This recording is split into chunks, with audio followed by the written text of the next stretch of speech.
eu sempre gostei de física no meu ensino médio, era uma coisa que eu tinha facilidade. Todos diziam, é difícil, eu não tinha dificuldade, eu ia bem. Desde sempre fui apaixonada pela física, né, pela ciência, a maneira como ela nos faz entender e conhecer melhor a linguagem da natureza matematicamente. Isso para mim é fantástico. O modo de fazer física daqui é um pouco diferente do modo de fazer física lá, em Minas pelo menos. A visão que a gente tem é diferente. Porque a USP é reconhecida, tem nome, tem o Peletron que não tem em qualquer lugar. E realmente a gente está no mundo da ciência. Conheci alguns laboratórios aqui e fiquei impressionado, porque a gente tem os nossos laboratórios lá, só que não é da imensidão que é aqui. Entonces venir acá y ver todo lo que tienen, la diversidad de grupos de investigación, para mí es algo sorprendente.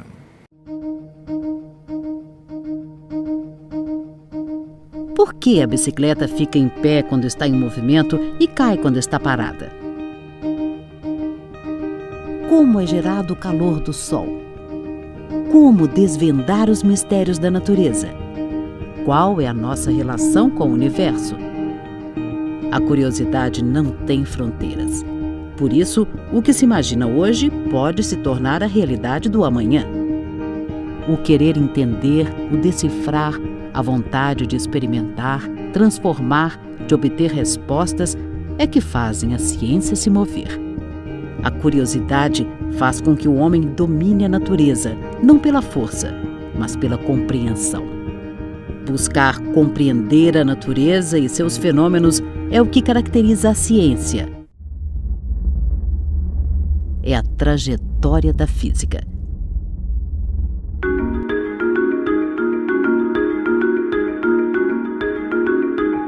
A história do ensino e da pesquisa da física no Brasil passa necessariamente pelo Instituto de Física da Universidade de São Paulo, o maior, mais completo e mais antigo do país.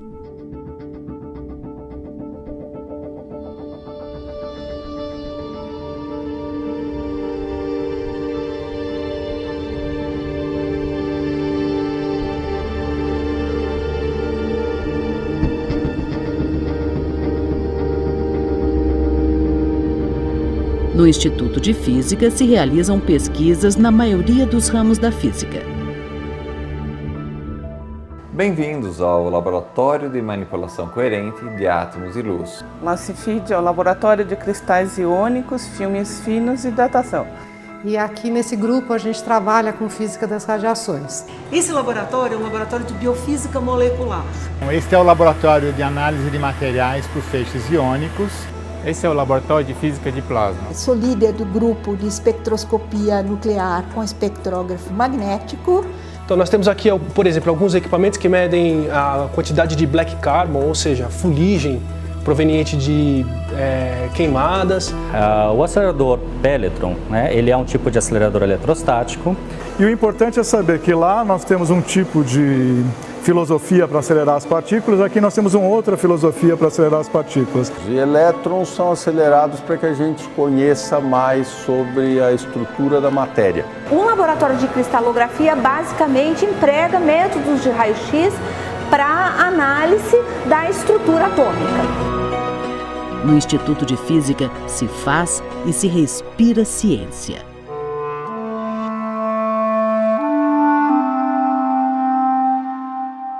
O Instituto de Física teve origem em 1934.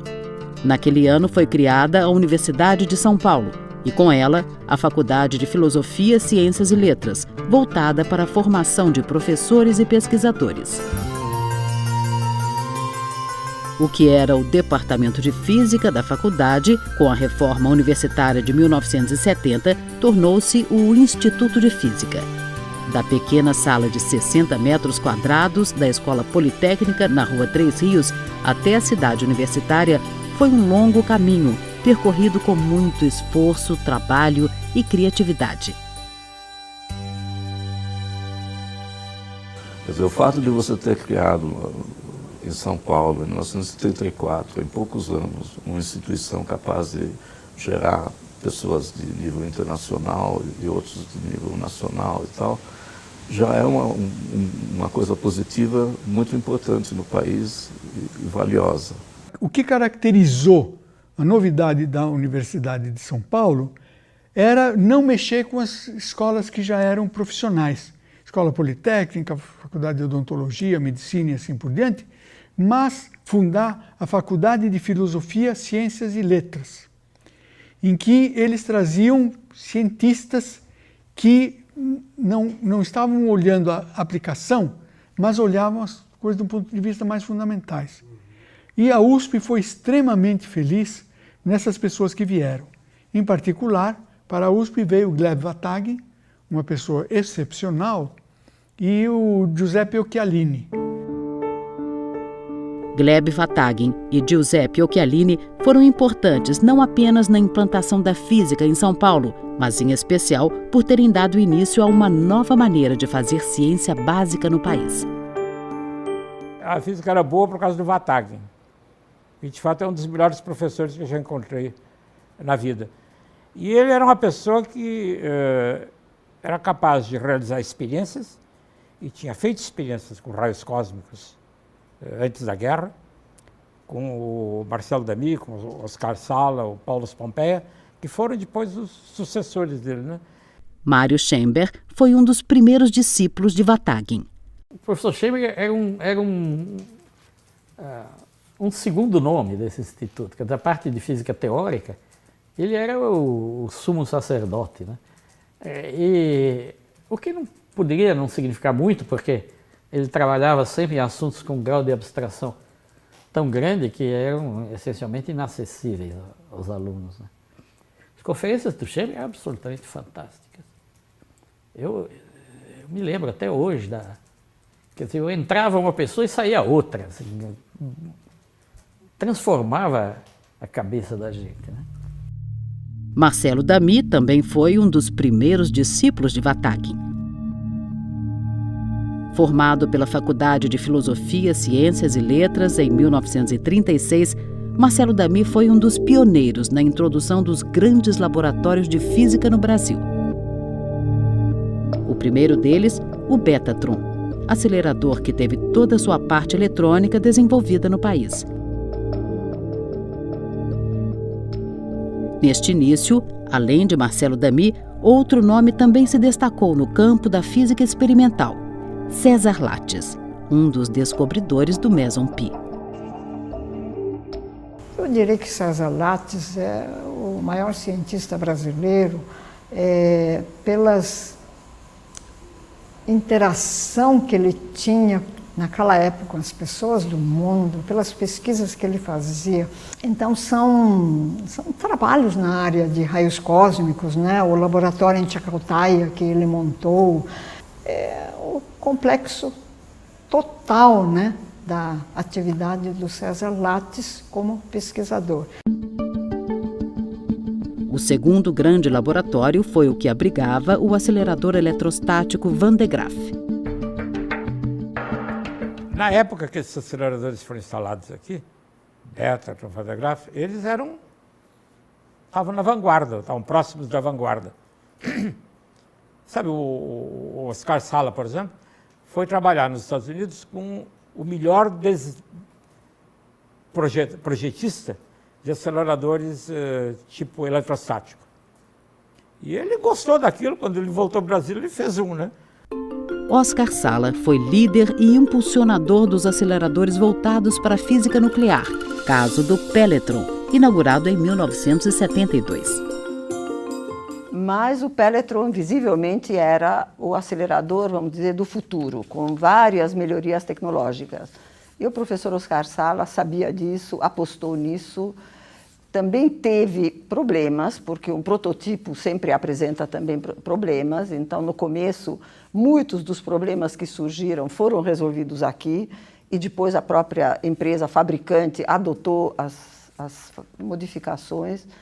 Mas foi um passo muito sábio, muito importante e que até hoje nos permite continuar sendo ativos em física nuclear. Além de aceleradores, existem outros laboratórios importantes. O laboratório de baixa temperatura, ele começa como um laboratório de física de estado sólido. A ideia era estudar semicondutores.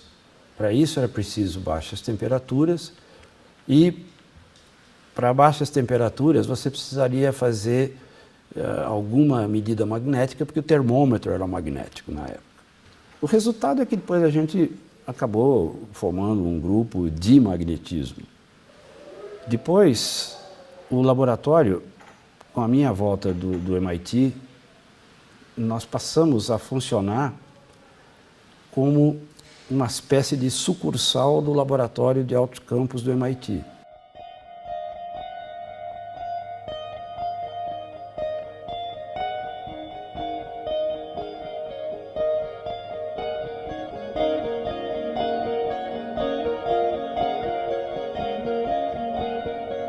Esse instituto é praticamente o único do país que tem grandes laboratórios, ou seja, são aqueles laboratórios que são coordenados e são basicamente monitorados por um número grande de pesquisadores. Através de suas lideranças e de seus formandos, o Instituto de Física teve papel fundamental na criação do então Instituto de Energia Atômica, hoje Instituto de Pesquisas Energéticas e Nucleares, IPEN, cujo primeiro diretor foi Marcelo Damy.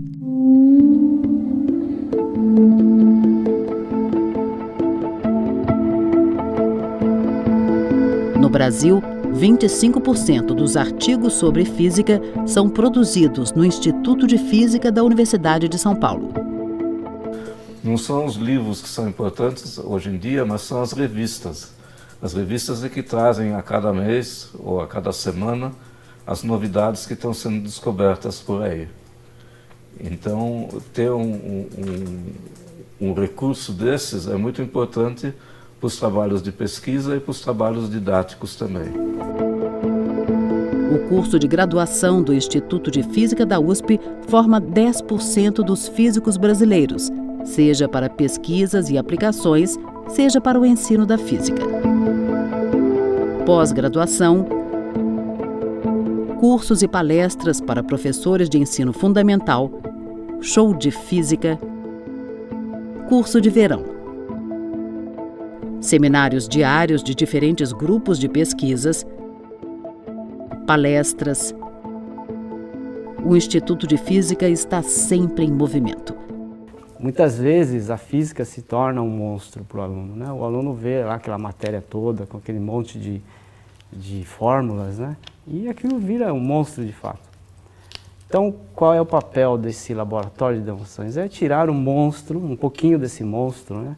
E a demonstração de física, eu acho que é fundamental para isso. Discutir física com pessoas que estão ao seu lado a todo momento é uma coisa muito sadia, importante e, mais do que isso, para a formação dos novos recursos humanos.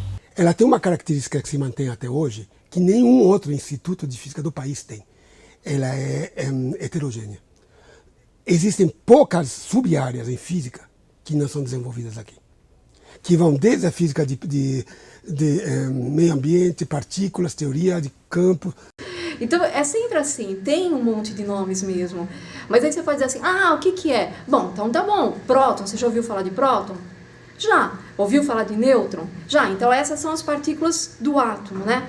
Prótons e nêutrons são partículas que a gente chama de hadrons, porque elas têm uns outros constituintes, que são os quarks, que são essas coisinhas maravilhosas que eu adoro e amo. O elétron, ele não sabe se você é físico ou químico. O elétron que está no átomo ou na molécula, ele faz as reações químicas ou físicas ou o que seja. Ele nunca ficou sentado e dizer, não, eu agora vou comportar do jeito que um físico gosta. A gente começa fazendo uma conta e de repente topa com um número que é infinito. E aí, né, a chamada teoria de cordas entra hoje, né, como uma das possíveis soluções desses infinitos. O problema é que a LDL, ela não é um colesterol ruim. Para começar, ela não é nem o colesterol. Ela é uma espécie de um submarino que envolve o colesterol e leva para as células. A pesquisa que nós desenvolvemos no Instituto, em colaboração com os médicos e imunologistas, foi identificar, utilizando técnicas de física, Qual a característica da LDL modificada e da LDL nativa? Nós temos um setor escuro muito grande, cerca de 30% do universo é alguma matéria escura invisível, que não reage à luz, mas que tem peso e está aí nos arredores das galáxias. Como é que é a matéria para além do que eu consigo olhar com os meus olhos? E eu tenho que olhar com os olhos da mente e fazer hipóteses, experimentações, etc. E ela também olha para além do que a vista alcança, quer dizer, de que são feitas as estrelas? Então, esse ambiente heterogêneo, não pontual, torna o Instituto de Física muito importante. E eu diria que essa é a maior riqueza que o Instituto de Física tem. A ciência acompanhou e contribuiu para a transformação do mundo, o que abriu novas possibilidades para os físicos. Existe um mercado enorme para o físico, a única coisa é que ele vai encontrar as oportunidades onde ele não espera encontrar, né? Essas oportunidades estão aí colocadas em função dos problemas existentes, onde ele fala, nossa, nessa área eu posso contribuir. Nos últimos 15 anos teve um avanço extraordinário na área de física aplicada a questões de meio ambiente e mudanças climáticas globais, que é onde eu atuo hoje. Hoje você usa técnicas de física nuclear para as mais diversas aplicações, de odontologia, medicina, arte, arqueologia, agricultura, enfim. Hoje a gente tem um monte de físicos trabalhando no banco, fazendo modelos matemáticos. A minha história mostra isso. Eu optei lá na frente e consegui me estabelecer na profissão de economia, me estabeleci bem. O laboratório de demonstração na física sempre foi o meu xodó, assim, porque eu ia lá, olhava e falava, puta, isso aqui é legal, coisa interessante e tal. Então, aí eu comecei a ser procurado para fazer equipamento para museu de ciências, coisas maiores, né? Então, basicamente, há 15 anos a gente faz predominantemente isso. Instalações para museus de ciências para o Brasil inteiro. Sério, eu falo isso para os meus alunos, eu digo isso. Todo mundo deveria fazer física para depois descobrir o que quer fazer na vida. Porque eu acho o aprendizado e a ciência mais fundamental que existe. É importante ter a indústria capaz de entender a importância de pegar esses físicos, matemáticos, químicos, etc., criar seu laboratório de pesquisa para começar a produzir tecnologia nova. E é essencial que a renovação se dê através de pessoas competentes. E no Brasil hoje há pessoas competentes, é um pouco o produto dos nossos cursos de graduação, pós-graduação, etc. Nós temos, né? Então nós temos uma certa responsabilidade de manter esse nível, né, aqui dentro. Aqui no Brasil se forma físico de alto nível. O estudante que passa por aqui, ele tem a capacidade de resolver problemas de uma forma melhor. Então esse é um motivo excelente para as pessoas estudarem física.